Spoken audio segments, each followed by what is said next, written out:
Alright, hello everyone. In case anybody doesn't know me, I am Sergeant Phyllis, I'm from Liechtenauer.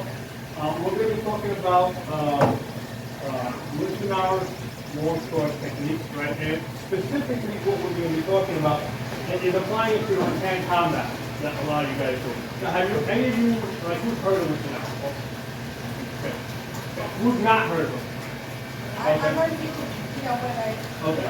Alright, so you guys have not heard anything, that's fine. So we can go on. People keep talking about German longsword, but you don't get Germany. Yeah, so a lot of times we do refer to a longsword, they're referring to the weapon, right? And sometimes when they say longsword, they're referring to the fighting style, okay? So there's lots of books out there that talk about it, right? And lots of interpretations. And the way that these interpretations usually go, what they'll do is they'll look at his manual and they'll just follow his pattern, like, okay, what's he got in the first chapter, what's he got in the second chapter, what's he got in the third chapter, and they just go right down the line. One of the things that you're not going to learn from just looking at the manuals is like, okay, you know, what percentage of, and he shows you this one cut, what percentage of the time is he using this versus another one versus another one? The assumption is that everything is kind of used equally, and that generally is not the way it works. So one of the things that what I'm doing in this class, right, this class is specifically what I'm trying to do is I'm trying to take his technique and specifically apply them to the Rattan fighting that most of us do. Okay? Is anybody here not do Rattan fighting? Okay. No, I Rattan. I do. Okay, but you do, I know you do both. Now, is there anybody here that just does steel blade fighting? Anybody just does, okay, you just do steel blade. So just to give you that perspective, what I'm trying to do in this class is take those techniques and applying to the Rattan fighting. Now, there are certain benefits. If you, I don't know if you can see it.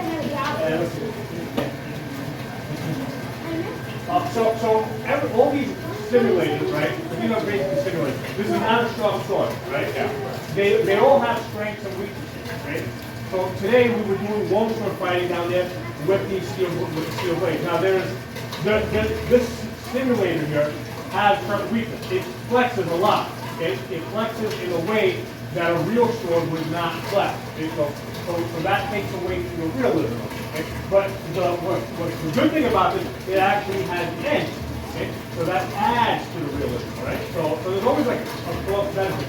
So if we're using something like this, okay, this has the benefit that this doesn't flex at all. So, you know, this has very minimal flex. A real sword has very minimal flex. I kind of keep it a little bit closer to that. Now, obviously, this doesn't have an edge. Okay? Now, one of the things that I will also do is I will basically stand down the sides over here to create an edge on this. Just like the handle over here, I also fade down the side. Okay? So one thing that gives me a good sense of where my edge alignment is. Okay? So now you guys understand what we're doing. We're trying to take Liechtenauer technique and we're trying to apply it to hand fighting. Now, when you open up this book, you know, this book or this manual, and you start going from one end to the other, you're going to see that he's going to tell you that there's 4 guards, and he's going to tell you that these 4 guards are the best guards, and he says, you know, don't use anything else. But then at the end, he says, wait, there's one other guard that is superior to all the other guards that we talked about earlier. Okay, use this one a lot. Okay, so I'm going to start from there. I'm going to go to the end of his book, where he says this is like the secret weapon, and we're going to kind of work forward from that, kind of to like the stuff that I find works and the stuff that I find works great in the hand fight. So the guard that he starts out with is basically the long one, where he's essentially pointing this thing at the person's face, where you got to move this out of the way in order to defeat the person, right? He calls that the long point. Now, when you're standing in the long point, there are certain things. Can you stand up a second? Just hold that, and I want you to extend it and resist it so I can't move it. Yeah. So if he's holding that strong, from this end here, I can take this and I can move this anywhere I want because I got leverage. Okay? If I come here, it's a lot harder for me to move. Okay? So this is what we refer to as the strong of the sword. Okay? This is what we refer to as the weak of the sword. Okay? And there's variations. So what's going to happen is if we get into this guard over here, right?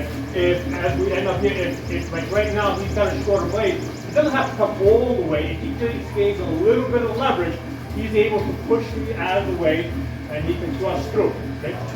Right. So that's one of the things that's key to Liechtenauer's technique. Gaining leverage over the other person. All right. And there's a couple of ways that he accomplishes, but it kind of all comes back to this idea of leverage. Trying to get, so even one of you ladies, come up here. No, come up here. Oh, wow. No, I'm sorry. No, the super. You can't win just The because. total. Okay. Just stop. Okay, I forget it. You can't win. You don't need I'm sorry. You know what I meant. I know you, Silas. You're good, honey. Okay, extend all the way. Okay. So what I'm going to do is I'm going to put you got your strong on my weak over here. Move me. Like I'm trying to resist you harder. See, even though she's obviously, smaller than me, it's really hard for me to get that out of my way. Right? So now you see that this concept of leverage. And this is one of those things that's gonna keep coming up. Yeah, hold this again. Okay. So another thing that works throughout this whole system, extend. So over here, with this long point, you're covered, right? There's really no way I can hit you, okay? But if I just step to the side, I'm gaining an angle, okay? So do you see that angle? Right here, extend. I'm locked, you can't hit me, I can't hit you. But if I step to the side, all of a sudden I change the angle, okay? Now obviously you can also step to the side, you can change the angle, and this idea of changing angles is something that keeps coming up. And, like even people that were doing, like I say, SCA fighting, 30, 40, 50 years ago, they figured this out on their own. That, hey, if you change the angle, you open up new avenues, and you can basically something. So that's something that... Can I add one thing? Yeah, please do. So I want you to do that same thing where you were stepping to the side, right? That's right. Do that same thing. Yeah, just focus, yeah. Okay. So why is this better? Okay. It's not because of the step. It's because of the shoulder. Okay. He was starting here, and his leverage is here, and his reach is here. By taking a step, he's bringing this shoulder closer to that opponent. All right. And my range, when you bring that shoulder closer to the opponent, I'm closer to you than you are to me. And that range within that shot is what matters. And a good way to illustrate this is, and this is the same thing for like sword and shield fighting, right? If I stand here, right, I can touch the shoulder, right? So look what happens. All I'm doing is rotating. See how I've shortened that? So here, I only have so much reach. Okay? If I rotate it, now look how far I'm at. Way past there. Okay? So as I rotate my body, I'm basically curling up my arm, right? I mean, look how short it gets. Look how long that gets, right? So same idea. So that's what JP was saying, where as you step, all of a sudden this arm from here comes to the side. I've gained angle, I've also gained some reach. If you're holding on that side, that shoulder's like still way out there. So whereas I've got that reach, you don't have it on that side. Okay? So that's the low point. Like I keep referring to my notes because there's just so much stuff that listen Okay, so this is also another important concept. When we're in long point, you'd like me up here helping me? Okay, get comfortable. Now we can rotate people. I promise you won't be up here the whole time. Okay. So yeah, you hold that. I'll be here. So this is one of these things that I'm not the first person to invent this or realize this, but I think I have a good way of understanding it and explaining it. So if you're attacking me, right, it's really hard for me to kind of judge where you're going to be, at what point I got to defend, and what point I got to meet. Okay. So let's say we're extend fully, right? So let's say you just want to thrust at me. I don't know when you're going to initiate that attack. Okay.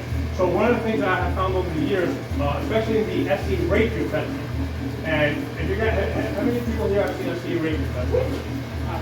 Okay, you've done it, right? So you relax. So SCA rapier fencing, they're here, right? They mainly do a thrusting style, right? Working these winds, right? Where come up here, extend, come back up. Again, looking for that leverage. Extend, right? So from here, if I come up here, I've now got your tip on my strong. And now I can push it to the side and thrust through. So we're looking for these angles, okay? So with the SCA style rapier fencing, they're taking one chapter out of Liechtenauer's manual from Struckfester, and they build the whole martial law around it. And a lot of the rapier fencing, where you're pushing the guy's blade aside with a strong is you're familiar, right? Struckfester. So one of the things that, going back to what I was originally saying, extend that at me. We're here. At some point you're going to come to and you're going to try to stab it. Okay. I don't know when. Okay. So what I kind of figured out is the second you start moving forward, I move back. Okay. What that does is it allows me to see what you're doing. And the example that I like to use is if you're going down the highway, right? I'm standing still here, right? There's a car that goes by at 60 miles per hour. Okay? I've got no way of looking inside that car and really seeing what that person is doing. The car just zips by me. Okay? Likewise, if you got two cars going like that, there's no way you can see it. However, if you're driving down the highway, right, and you got one car going 55 miles an hour, and you got another car going 65 miles per hour, because the cars are going in the same direction at about the same speed, right? Not exactly the same speed, but about the same speed. You can look out over in your window and you can see that the guy next to you is drinking his coffee, looking at his phone, whatever he's doing, right? Because you're going in the same direction, traveling at roughly the same speed. So if I've got a person and I've got no idea what you're going to do, right? And what I'll do is as soon as you start to come forward, I will step back. I'm matching your speed, I'm matching your direction. And that gives me a chance to see what you're doing. Are you thrusting? Are you cutting? Are you coming here, here, here, here? So again, this is one of those things. Okay, that's one of those things that I have found to be very useful when you're up against somebody who's never met before. You don't know how hard, how fast they're going to come in, what angle they're going to come in. Just match their direction and speed, and you'll be able to see something. Okay. Right. So what I wanted to know is I want to move on to some of the cuts. Okay. So what I'm going to quickly mention the historical name, but then I'm going to give it like a modern description. And to give you an example, let's get another lady. Let's get you up there. Come on. You can sit down.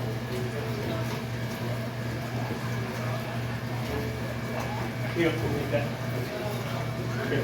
So this is again going back to what we were talking before, controlling the center. Because if I'm here, right? If I'm here, you can't hit me, I can't hit you. Okay? But if I'm only thrusting at you, that kind of limits some of my options. So I want to add certain other things. I want to start using some cuts.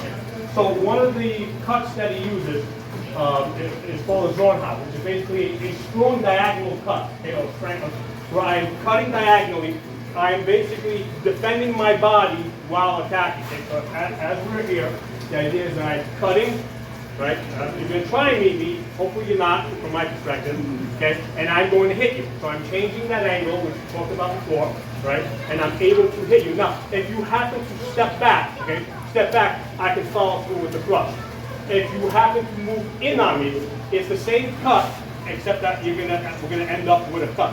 So for me, when I'm making a cut, whether I ultimately end up with a thrust or a cut, just depends on the range, on the distance. These swords are not exactly the same length, and most of the time when you're fighting people, the swords are not going to be the same length, right? Fights are never fair, right? I'm tall, you're shorter, you got a longer sword, I got a shorter sword here. So, Dimitri, get out of the ring. And it fell. Yeah. That's really. Yeah. Why are you laughing? I got a fever, I've got chills. All right, so, Why are you laughing? that's my finish. Why Slash me are you down, you want to step out, but you can still slash through her. Was that? Where you left off, if you slash me, you Yes. So as she's trying, because she's basically trying to cover the center. I want to also cover myself, but I also want to gain the angle to cut. Okay. So that's that strike of wrap. He calls it a Zornhaus, strike of wrap. I call it just a strong diagonal cut. When he was naming these cuts in his language, he was using a name that he thought people would remember. It's called the wrap cut. Okay. Right? In German. Alright, when I teach it, I just call it a diagonal cut, but you can call it whatever you want, you know. The idea is that we're cutting this angle.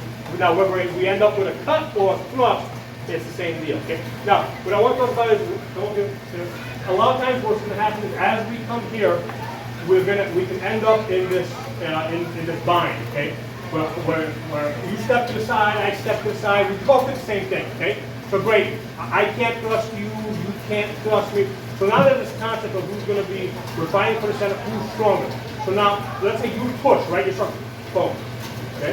So one of the concepts of Liechtenauer is you want to use strength against weakness, weakness against strength. You never want to use strength against strength, because now you just have two people wrestling each other, and the strong person is going to win. So, that's not a great place to be, because you don't know, maybe the other person is stronger. You don't want to be weak against weak, because now you just got the people that just might, pack up and go home. Okay? So now you got, somebody being strong, right? So you're being strong, you're pushing, okay? Well, I'm going to resist the resistor, and then I'm just going to let go and let you have it, okay? Okay?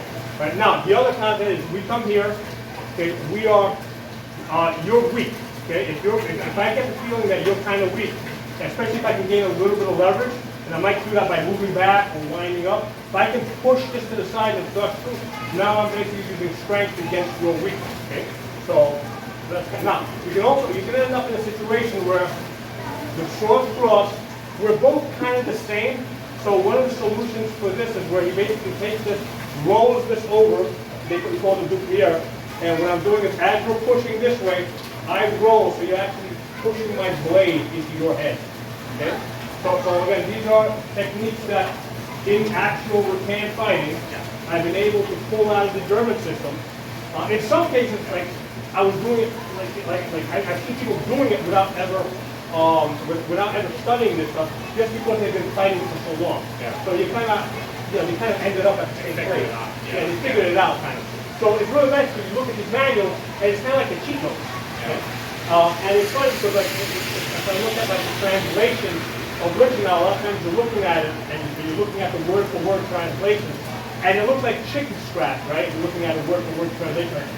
Now, and then if any of you guys took my notes and you look at this, you would say the same thing. This is chicken scratch. This doesn't make sense. This is confusing. So that's kind of what I think those manuals were. Those were kind of like cheat notes for him and this unit. So most of the people that he trained already had some experience in fighting, right? Most of the kids were like my son, running around the lane. Trying to make other, yeah. I'm sorry. Can you show us that shot one more time that you set it up to show it? Which one? Where Where you tipped it up and she gave you like your own shot? Or you? Yes. So what I did is, as we're here, I rotated this, and I just turned it. So from here, come up here. Yeah, come up here. Yeah. No. That's how this class rolls. So as I was trying to say, you're up here. Now while she's getting ready to come up here, most medieval people, even probably peasants, from the time that they were able to walk, were hitting each other with sticks, right? Kind of like my son over there. Now my son really hasn't studied Liechtenauer. I told him to come here and listen to this. That probably doesn't seem like a very fun thing for him to do. You guys are running around the range, okay? Yeah. But the point is that he's swinging sticks. Yeah. So later on, he's going to figure out some of this stuff on his own. And later on, if he looks at these manuals, he's going to be like, oh, okay, this makes sense. So that's the type of people that, like Liechtenauer and a lot of these people that were teaching these things, the type of students that they had. People like my son that grew up with them. Yeah. Take the picture along so they match up a long time. So, basically, it's not a gun. I've never used a longsword. There you go. Are you all righty? I'm either or. Okay, work righty. Enough. Okay. All right, just so we don't match up there.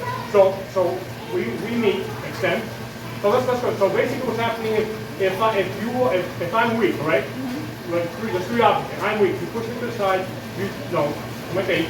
Push it to the side, and you thrust through, right? Okay. Right. So we're here. You say you get a sense that I'm weak. Right. You got me. Okay. Now the other thing is I get a sense that you're weak, right? I thrust to the side, and you're weak. I come through. Now the other one is that we're here. The points are kind of offline. Right. What are we going to do? What are we going to do? Right. I'm going to turn it and go there. So what you're going to, Try to fight. now what you're, no, I'm just going to hit you. Okay. Now from there, if you gain the advantage, you're going to turn it, bring your elbow up, that elbow up, no, that, and there you go. See how you're going there? Oh, okay. So, Boom. yeah. Now you're rotating? Okay. Yeah. Now, realistically speaking, with this shot over here, get on guard? Okay, so we're here, right? Okay. Okay. So realistically speaking, I've used this shot many times. Okay. Sometimes it's good, sometimes it's not.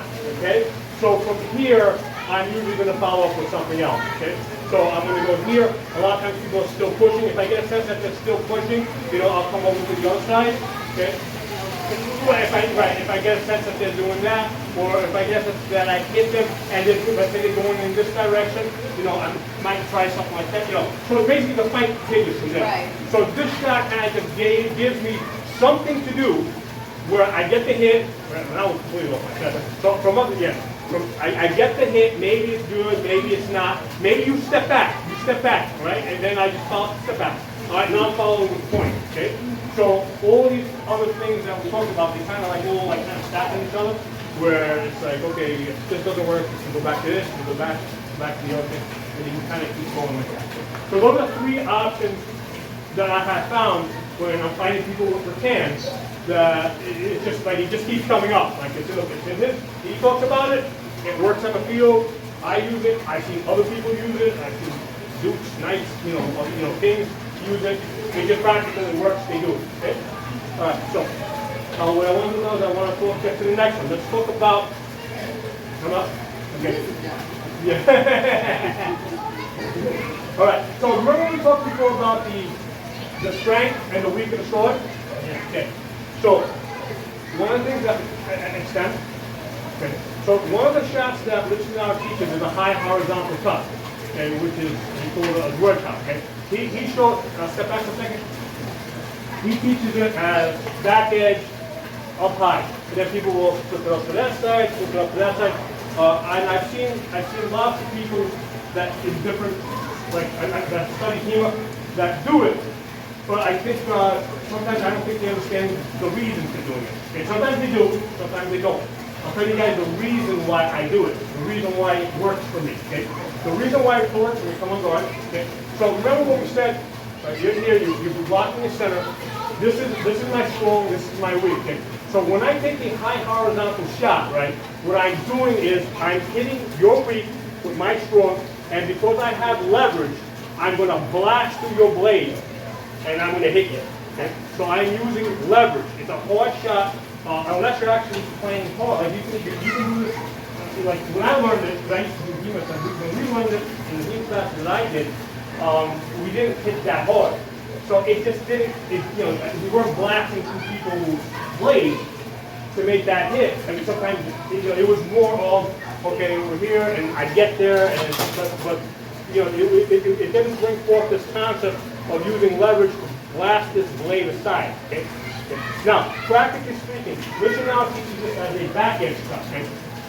Realistically speaking, okay, if I'm trying to blow through your blade and I'm at distance, I'm going to use it as a true edge cut. Okay? But here's the thing: if I bring my blade up here, practically speaking, a lot of people, if they see this up here, they're going to come down here. Okay? So that's just reality, because a lot of times we take it for granted that this person here is not supposed to be suicidal. They're supposed to want to live, okay? They're not supposed to treat this like it's a game. So a lot of times, like when I learned it, it's like, no, nobody would ever, everybody's going to always block that. Nobody's ever going to come down here because They want to live. they want to live, right? Yeah. But when It's a we're game. fighting, we are playing a game. Yeah. So, which is fine. What I will do is, if we are here, what I will typically do is I will throw a shot here. If I'm throwing a shot there, what are you going to do? Okay, that's going to give me that. Maybe she stays down there. Most people are, come on, guard. Most people are going to be defensive. They'll bring their guard down to block. But you're still going to keep this up because you don't want to be hit. Because you know that maybe I'm going to go somewhere else after. So now what you're doing is no, keep it up. Right? You're keeping it there. You're still blocking your center, right? Okay. You're there. Because remember, you want to live. You want to get just enough of a block to not get hit, but you want to still control the center. Okay? So, but what this is doing for me is I'm pinning you here, and now I'm coming around here. Maybe maybe you come up at times, maybe you don't, but because you got to now travel from here, you don't show the mic, but here, because now you got to go from here to here. Maybe you don't get there fast enough, right? And now I've increased my chance. Especially if you overwatch. Right, especially if you overwatch. Yeah. Okay. Yeah. If you overwatch. Got a heck of a. Yeah. So I'm usually going to throw there. I'm throwing at your gauntlets. Okay. I'm not even trying to hit your body, but you don't know that. You don't know if I'm aiming at your arm. You don't know if I'm going to come here and thrust through. Right? You don't know all these things. Right? Because there was, like today we were fencing, there was plenty of times where I came here and I tried to thrust through them. You don't know. So you're going to solidly block that. Because you're going to bring your guard down. Now I've got the ability to go. Now you know what I'm going to do, so you're going there. You know what I'm going to do, so you're going to that other corner. I'm not used to that. Yeah. But yeah, if you catch people overwalking, they can't make up that distance. Right. But they might get back to the center. Yeah. They might get back to that center, but because I got that leverage now, so they're back in the center. They made it, but now I got that left. No, stay down. Yeah. No, down. Yeah. Right? Because they made it back to the center, but I now got this leverage here. So what? So what this ensures is that they don't hit me here because I threatened that corner first. Yeah. Right? So now I know that I can threaten there. Now I can safely bring my arms up right here. Okay. Now as far as the back edge, right? Because in the manual, most of the manuals they show it as a back edge. Especially with the gauntlets, right? Because we all fight with most of the ground shell gauntlets. A lot of times we're fighting with fingers, gauntlets. They're gauntlets. Right? So in the manual, you wait. I think it's Darren's turn. Huh? I think it's Darren's turn. Oh, okay. Okay. He's the one that wanted Administrator Longsword. post. Okay. I wanted Polar. Okay. We'll do Polar too. Okay. So with the high horizontal cuts, it's shown usually with the thumb over here to support it. Okay. Obviously we can't do that with the gauntlets, right? And I, practically speaking, because this is a class about being practical now, fighting over you, it's not going to make a difference. The only thing is, if my true intention is to go to the other side, okay, where that's the left okay. So my intention is that's basically to get you to block. So you got to bring your blade over, block that. Okay. So my intention now, so that's kind of a fake. Okay. So now I'm going back edge. That's another fake now, with the true intention of coming over here. So the reason why I will use with the gauntlets now, I will use the back edge is because I'm really intending to go here. And what happens is with the gauntlets, if I do a back edge cut here, I'm faster to this side. Yeah. Because of the clamshell gauntlets. Yeah, especially with the clamshell. Right? Versus if I go true edge here, now see how I gotta make a bigger rotation? Yeah. Yeah, there's a bigger rotation from here. I gotta go around my head almost to get to the other side. Yeah. Whereas with the back edge, let's go. So here I'm basically there. I'm going back edge. Maybe I can quit it, maybe I don't, but I'm able to turn it over You're gonna have a fast. lot faster. Right, because the edge is already there. So Yeah. hit, maybe, got it, boom. Yeah. Okay, and these things are also very, a lot of times they'll practice, they'll pull it Yeah. down. You can end up in all sorts of. But the point is, I'm a step ahead again. Yeah. I'm taking initiative now. I'm a step ahead in this chess match. Like you said, with your FCA helmet, Yeah. you're not trying to come around your head as much. Right, yeah. Where you're cutting in with a true cut. Yeah. So that's how I use the back edge. So I do use the back edge cut, but it's usually with the intention of boom. Yeah. I want to get to the other side. If in my mind I'm planning to blow through on this side, right? So now again I'm gonna throw something here. Now bam! I'm going to throw everything I got with my hips, true edge there. I'm trying to. Now maybe that maybe you block. Maybe you try to get the strong point or the Yeah. weak point. Maybe you don't. I'm just going to follow up. Yeah. Now, usually what I'll do is a lot of times we'll just come up with another high horizontal stuff. If my plan has not succeeded, okay, in my mind I'm thinking, okay, so I didn't, like I was planning to blow through this guy over here, That's not working, but I'm kind of committed to this fight. I'm usually gonna come down with a vertical cut because I'm blocking my center line. Because if I go to a high horizontal cut, Something will happen. he might do something I don't think that I don't expect. Yeah. So usually when the plan doesn't go according to the plan, I resort back to the diagonal cut, the high horizontal, Long point. the drawn house. Yeah. The diagonal cut, which is now protecting my center line. Yeah. So this is where I was talking about earlier, that when you look through this manual, you know, it shows you like 5 master cuts, or 5 master cuts, but you don't know like how much of the time was you using one, how much of the time was you using the other, how much of the time you Yeah. So the vast majority of the time I'm using these diagonal cuts to protect my center line. Yeah. Now we're going to take this a step further, okay? So the next cut we're going to talk about is what he calls the shield house, which is, if you look at it, I'm going to go with a blade. So with a blade, what it looks like is you're basically cutting here off to the side like that, okay? So if we meet, in practice, it's supposed to meet, in theory, it's supposed to meet you here, and from here I can cross through, but I'm turning over the back edge, I'm pushing over to the side over here. Again, I did hema for many years, and sometimes it worked in strong that we did, but me personally, I just never saw a reason to do this. Like, what advantage does that give me over doing something else? The advantage that I found is, now remember how we said we defeat, come closer so you hit the pole. So we said that I would defeat this with a high horizontal cut, right? Now let's flip it. Let's say you're doing the high horizontal cut to me. So basically, you take my arm, go ahead, take my arm, I pull up, okay? So take my arm, you attack my arm. Okay, that pins my guard down here. Yeah, right? So I gotta bring my arm out. Now from here you're like, okay, great, he's pinned down here. Now you're gonna blow through on this side because I'm bringing my tip over, okay? So here most likely you're gonna beat me because you've got leather, okay? So my solution to this, right?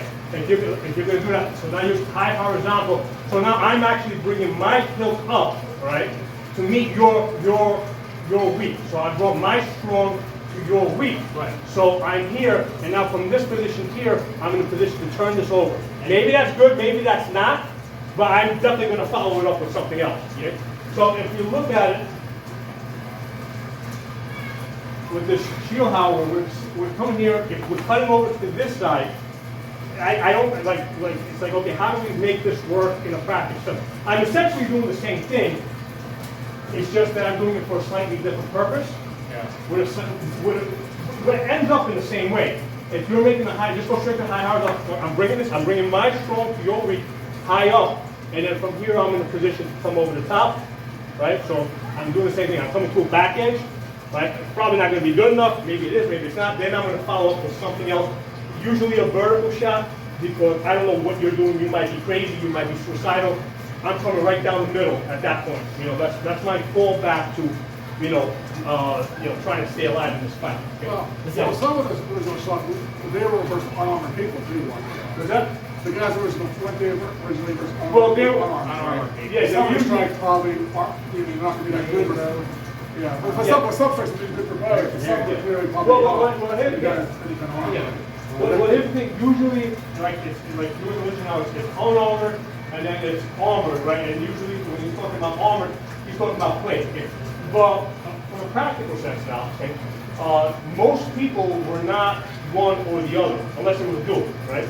If you look at a lot of artwork, right, you've got people that's in the 15th century where I've seen where you got guys in full plate, but then you also got guys in mail, right? Yeah. And then I've seen other pictures where you've got guys that have armor on their legs on the battlefield, but they got like a breastplate, nothing over here. Yeah. Right? You got so it's all over the place. Yeah, so yeah, you got like the Lancashires. Yeah, you got like Lancashires that have like very they got very minimal armor. Yeah. So it's kind of like all over the place. Like so that's why like in my mindset is you don't know what you're gonna get, especially if it's covered up. Yeah. You don't know what you got. So these techniques, which I'm pretty sure that Liechtenauer took from an earlier period, right, and then made it work for his dueling fight. You know, he probably took it from Greatsword fighting earlier, refined it, gave it names that he thought would be easy to sell, to Yeah. to the students. He's basically running a business, running a school. Yeah. So he gave it nice catchy names that people could remember, and that's how he sold. That's what came down to us. Okay. So that's the So, yeah. You want to ask something? Yeah.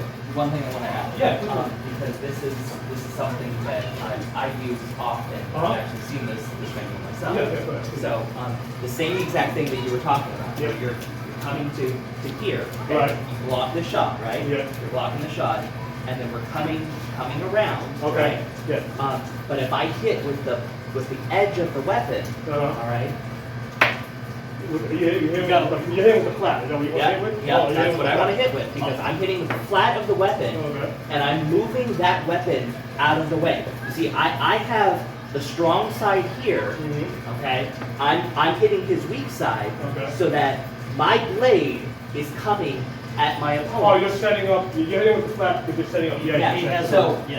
I'm coming here to block. So you catch the block, right? Yeah. You catch the block. Block. Be careful. He's fine. Yeah. Okay. Surface area. And that is what I think, because when I read this manual, that's what they were going for, because you're using the flat, the stronger side of your sword, so that you can come and hit their weapon, okay? You can also do the same thing with pull-up, okay? So you're hitting and sweeping their weapon, Do with this so you got a blade. okay? So I'm gonna go for that strike, okay? You're gonna block, Right. okay? Now you using these. Now you kind of. Okay, that's what we say. When you say flat, right? Well, he had Rattan, so. Yeah. Because you didn't go. No, just hold it out. Because flat is. Yep, Because exactly. no, you actually want a little bit. You turn it like that. Yeah. Which gave you a little bit of you put a little edge into it so you can push it. So that you can push it right Right, into okay. your opponent. Okay, yeah. And I think that's what that movement was supposed to be. But that's Well, you're getting to the final end point where. it's like I read the manual. Or Yeah, you got to the same end point where you're high horizontal, right? You're trying to blow through here. I'm like, okay, I don't want to get blown, so I'm bringing my strong up. Okay, so I got strength, and from here now from you got enough enough strength. Well, I'm going to miss you completely. Yeah, but I'm following up with something else. So that shield house shot is a setup now for coming down to the other side. So that's how I use it. That's a way that I have found to practically use this in the Rattan fight. You work your way in. So yeah, I've worked it in, and again, my motivation here is to win fights. Yeah. I just want to win fights. So I take from these manuals, stuff that it's like, okay, it's kind of like I get clues. Yeah. It's like, well, why is he doing, what's the result that it's producing? Yeah. Okay, and how can this help? So I kind of have like a different perspective because of the type of fighting that we do. Yeah, Rattan. Body distance too, indicate you can, a lot of those you can just step through me too, to throw me off balance. Yeah. Because you get close enough when I'm here, and you've got my guard, and it's still blocked, you can just, Well, yeah, because now we're getting to something different. Yeah, we've moved away from this cut that we were talking about. Okay? So the next strike I want to talk about is what he calls a shadow house, which basically, I'm going to show you the way the manuals usually show it, where it's basically I'm coming over the top like that. Yeah. See how I'm coming over the top? Okay. The solution that he has is called what he calls crown, where you bring your cross guard up high, higher. Right. That's the solution. Now, I've not used it that way. Okay. The way I have found to use it is come on guard, okay, extend. So from here, what I will do is that shadow, instead of trying to come over, I'm bending it around. See, I'm bending it here. See how I can bend it around?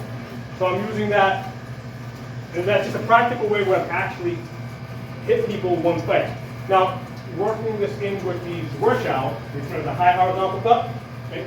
So remember when I said before, I want to pin his guard down. So this is a place where a lot of times I will use that shadow house, where I'm kind of bending this around your arms. If that touches you, you're probably going to overcommit. Right? I don't need to hit you hard. If I touch you, you're going to be like, whoa, get this down and low and guard that. Okay, so now that's setting up the bound. I'm hitting you with my strong on your weak, and I'm just blasting right through it. Okay? So this is something I've had a great deal of success with. Knights, Anybody that doesn't expect it, because when you're throwing at this angle, they're expecting this.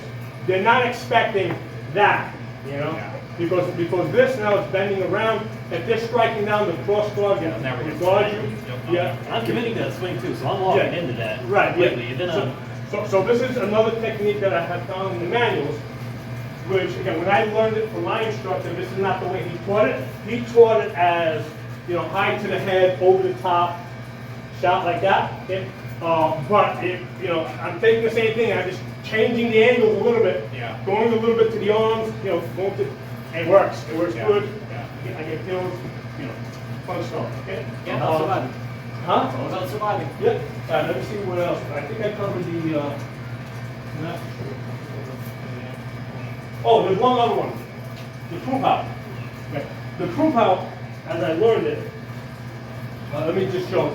The proof out is basically what he calls a crooked strike. Okay. But basically, stepping in, you cut it like that. Okay.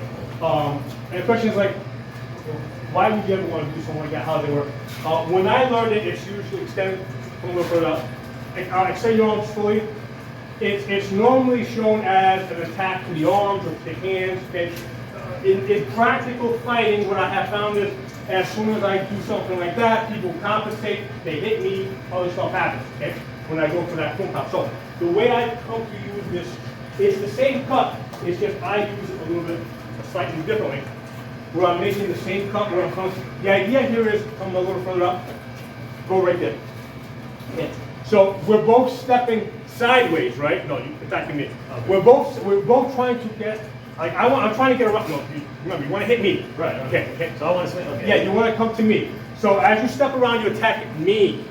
This big yellow thing here. That's what you want to hit. Okay, I get what you're saying now. When you, okay. Yeah. So as you come in, right, so you're trying to hit me. So what I'm doing is the same thing. Because you're going that way, and I'm going that way, because we're rotating like that, trying to get angle on each other, what happens is I end up doing that. Okay, maybe I hit you, a lot of times maybe I just hit your blade. Maybe I'm just blocking myself, step back. Okay, I almost have no choice. Right. If we're standing here and the blades meet, right, we're kind of, now I'm trying to go that way and attack, you're trying to go this way and attack, go ahead. With me. Oh yeah. Hit me. So he's swinging forward. Okay. As you're coming this way, I'm going this way. You see how okay, you're not making the cut, but that's fine. I'm making the cut, which is the reason why I'm hitting you. Okay. Right? I'm making contact. All right. Because I'm stepping this way and I'm making that same, it's the same motion. Yes. It's just for a slightly different purpose. Do that again. Turn a bit so you can see how the cross guard hit, but you had more range to it than I did. Yeah, and I saw this slightly longer. Yeah. So I'm making that same motion, except that this cut compensates for the fact that you're going this way, I'm going that way. Okay. So and because of that, I get some angle on you. Again, maybe I get the hit, maybe not. I'm going to follow it up with another shot. So that's how this specific cut. This is a way that you can make it work for your rattan fighting. All right. Let me see what else we got.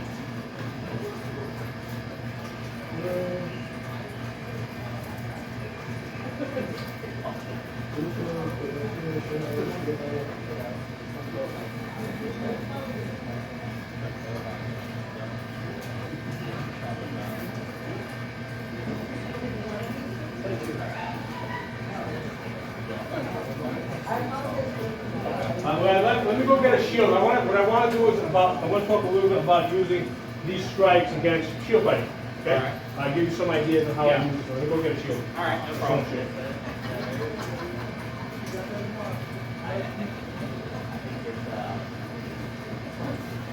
Yeah, it is interesting because you have to kind of do this on your own. Like, what can I take from my hema and pull it off? And then when you add more armor, you start restricting yourself as you go, right?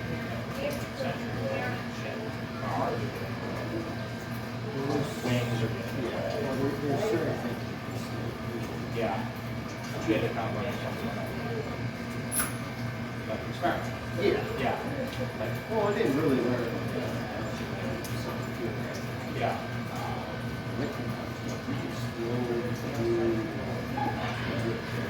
Yeah.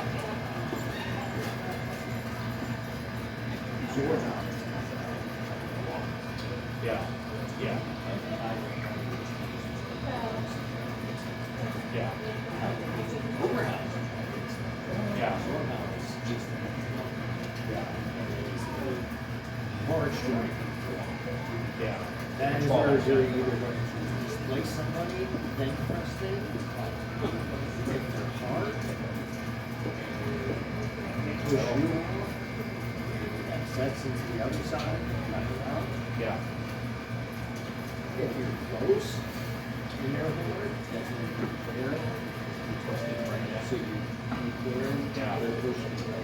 So clearing, and that doesn't work, I would just cut it out. Yeah.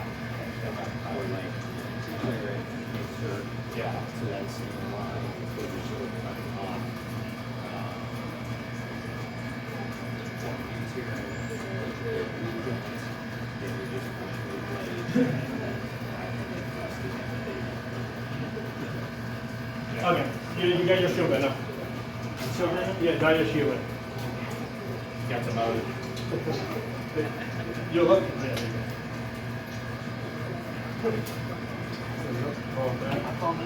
Okay, you normally fight ready? no, Or you gonna fight him? and then this was the Greatsword. Okay, very good. I'm right handle that. Okay, right, so, for those of you guys that have fought with a greatsword against a shield, even with a polearm against shield, the fight usually, especially in our type of fighting, with our rule sets, usually favors the shield. Okay? Rolls favor. Yeah, it's almost always going to favor the shield. The strategy of the shield is usually, if I got a greatsword, guard your head, get that up. So you're doubling up on your defense, right? If you come in on me, get the shield on my arms, okay? I can't swing now, okay? And if you've tied up my weapon, you are free to swing all over the place, right? Right? So that's usually the strategy of the shielding. Now, if you get into a situation where you have a very strong guy against a smaller guy, right? Especially where I'm in a situation where I can like just really push you back, the shieldman that's the one situation where the shieldman decides they don't want to play that game.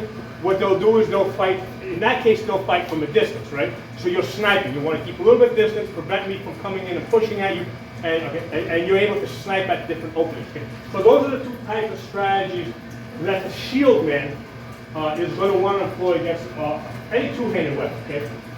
Now, with polearm, it's challenging enough. With a longsword or a greatsword, this thing gets a lot harder. Okay, it's a lot harder. So we're gonna use some of the things that we talked about earlier to defeat this person. Okay. So what I want to do is remember that we said earlier about how I want to match your speed, Right. moving in the same direction as you. That's going to give me a chance to figure out what you want to do, what you're going to do. Now, what's usually going to happen, especially since this is a shorter weapon. If I have a polearm, a lot of times I'm able to snipe a shot. I can get one shot at him. I can usually back up, maybe get 2 shots at him, right, before he closes in on me. Yeah. With the shorter weapon, it's really hard. So what I do is basically my purpose, my intention, is to basically take that first block. Okay. So I might do some pokey stuff here, just to kind of distract you, but you're going to throw some shot here. My goal is to block this. And chances are you might even go up my leg. I need to catch that first shot. So when you catch that shot, it's going to assume that you're going to my head. This is like the only time now where I know exactly where that sword is. When he starts swinging it, I know where that sword is going to end up. Now he needs to retract that in order to throw the same shot. So as you retract, go ahead, retract. When I want to come in, and get my hilt on his hilt. Okay? Because now I kind of evened out the fight a little bit. Okay? Because now he can do stuff with this, he can hit me, stuff like that. But at least I got control of one of his weapons. Okay? Right? And from here, what I'm usually going to do is I'm going to do a back edge cut because that's what I'm set up for. It's a lot harder for me to try to roll over to true edge cut, especially with the gauntlets. So if I'm trying to control his weapon here, I mean, even in SCA fighting, we were allowed to grapple. We were allowed to do weapon on weapon grapple. So I want to try and pin this. And from here, try to create an opportunity with the back edge, with this, to try and dominate that fight. But you need him to commit a shot. I need him to commit a shot. Because otherwise, he's going to kill me. Like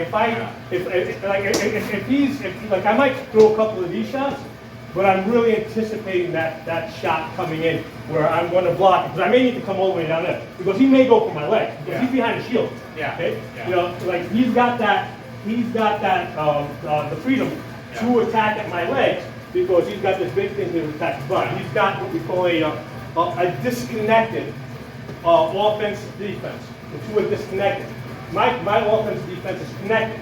Okay, so I can't separate my offense. So basically, my sword is my shield. Yeah. Okay? So I need you to commit to some attack. Come in.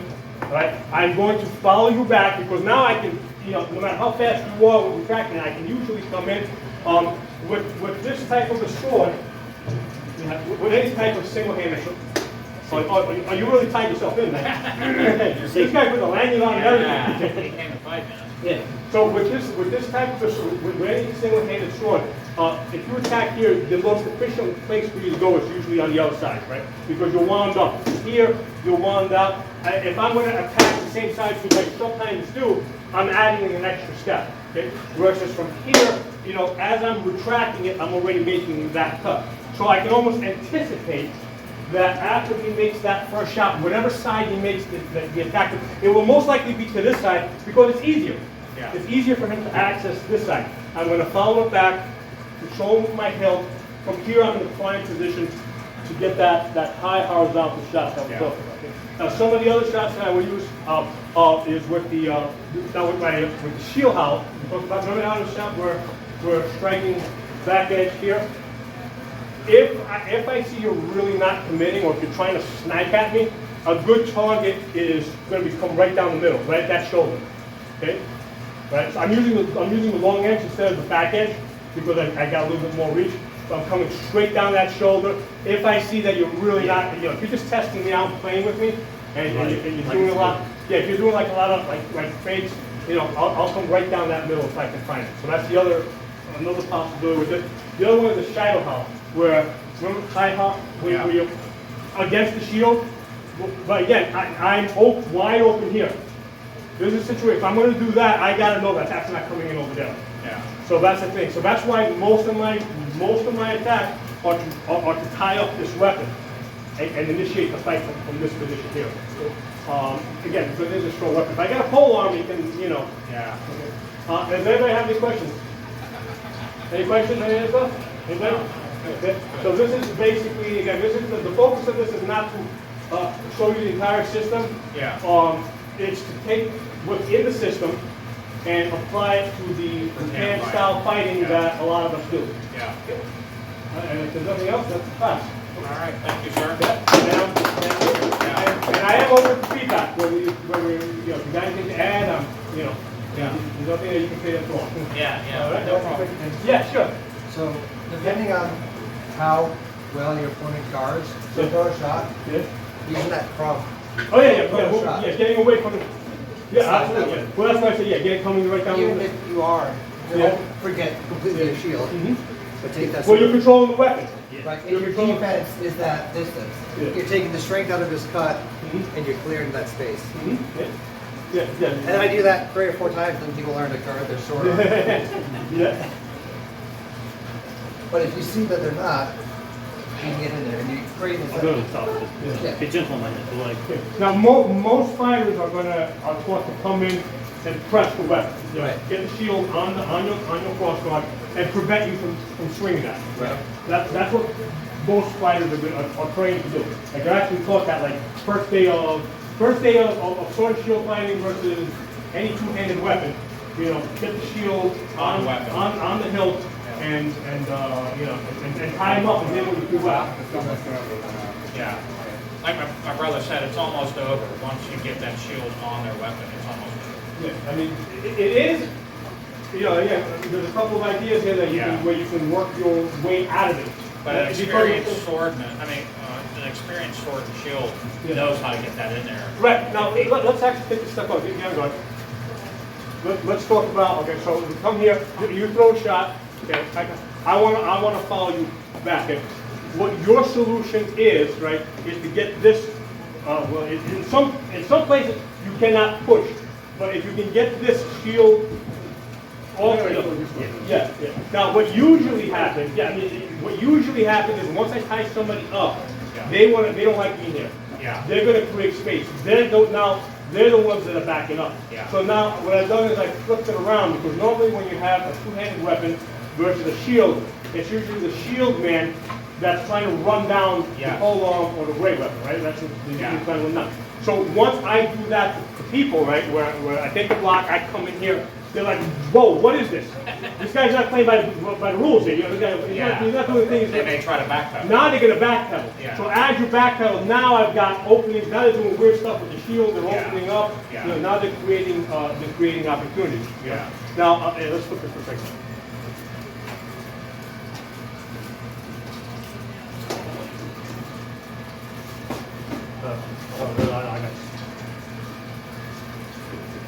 The solution to somebody trying to get the cross guard, because normally, like, you want, a lot of people fight this tight style over here, right? And again, the reason is because I'm blocking, I know that he's going to aim at the openings. Where are the openings? The openings are off here somewhere, right? So I got this tight guard. He's able to now get his cross, get that cross guard. No, the cross, get the pummel. No, get the pummel. No. Not coming down on him. Oh, like that. Oh, like you were doing. Yeah, like I was. Get that pummel here and try to control him. Okay. So as soon as he starts that, I know that I'm in trouble. So my solution is, as soon as that even starts, get this here. Yeah. Pull this back, because now I got openings, all over the place. So that's my solution if somebody tries to do that to me. Get free. Break that sword free. Yeah, get that. Now there is a counter to that, because there's always a counter to the counter. Yeah. That's good. And it does work a lot better. It does work a lot better with forearm, right? The fact that there's a shorter weapon. Yeah. All right. So basically, you throw this here, right? As you come back, I follow you back. Okay. Now you don't like that, right? You don't like that. So you're gonna take your shield. Okay. So now oh shit, this guy knows what he's doing. So he's cocking this way over. Okay. So my solution from there is basically I'm trying to even go in there. A lot of times they're also pressing on me. So as weird as it looks, and it's like one of those things where you tell newbies like you never do.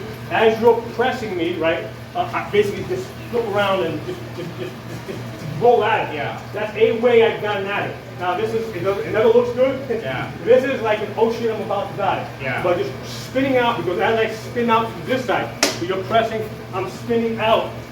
I'm getting away from your sword. Yeah. Right? Because now your sword is further away. Again, that's just a way that I have found that I can live. Yeah. I may not get the kill, but I might live a little bit, Yeah. Anybody else want to add anything? Always expect glancing blows before kids. All right. So, got any other questions or anything to add? That's the class. All right, sir. Thank you. Thank you. You want to enjoy that? Yeah, very good, very good. Excellent. I agree. That's what I'm Okay, I'll take it. Thank you. Hey guys, I got one more thing to add from lefty fighting. One more thing that she's a lefty, so it just they left. Actually, you go left for a second. Okay. All right, step back, just step over there. So if you're right, it doesn't matter if you're righty versus lefty or lefty versus righty. Okay? So he's in his. So basically, the opening, because what's happening is if we're both cutting diagonally, so I'll actually go. Which side you? You're on your left side, right? Okay, I'm on my right side. Okay. And we make a cut. Basically, our swords are kind of going the same way. Just cut. See how they're kind of going the same way? So that's one of the things that you have to kind of compensate for if you run into a lefty versus righty person, which basically means if you're cutting, I kind of have to learn to shoot diagonal, more vertical, to basically, because I know you're coming in that angle. The target area, there's an extra target area that's normally not, is the elbow, right? Because from here, boom. Right? That elbow is that arm. But if we're on the same side, okay, we're both, stay on one side, okay. So now we're both lefties, right? So as we cut, we're both blocking, right? Stay center for a second. We're both blocking, right? Whereas if I stay there, whereas here, I got access to the side over here. You've got the same access, right? Especially with you've got a longer weapon. So with a longer weapon, if you're fighting lefty, and I'm here, before I get into your range, you want to basically just shoot right at my arm. Because that's a target that you're going to see when it's lefty versus righty, that you're normally not going to see if it's righty versus righty or lefty versus lefty. Okay? And you get that reach advantage where you have time. What's that? Starting over here to throw. Yeah, basically, if you now, what do you normally fight? Righty? Yeah. Okay, so I'm a lefty. No, you stay righty now. Yeah. I'm the lefty. Okay, so if you're fighting righty, I'm the lefty. So if you throw a shot, I need to bring it here. Because otherwise, if I stay here, you've got access points. So I need to fight almost from here. Right now, if you cut down here, you see how I'm almost bringing it there, and then if you're strong, I'm coming to the other side. Right. You know. So I have to come now as the lefty. I know if I fight as a lefty, I normally know how to fight righties. Right. Because most of the world is going to be righties. So the lefty is usually better at fighting righties. Then the right hand fighting the left. Right. Now where it gets weird is when you get a lefty versus lefty. Yeah. Because now you got two guys that really they don't know how to fight each other. Okay, that's where it gets weird. But if you fight lefty, you do have a slight edge against the beginners. The more experienced fighters are going to know what to do. They're going to bring the dog right over. They're going to if they're lefty, they're going to come over here. They're going to close. So just. Yeah, well, on the left. So you're gonna bring it over. So now it's now we both are blocking each other. Right. Okay?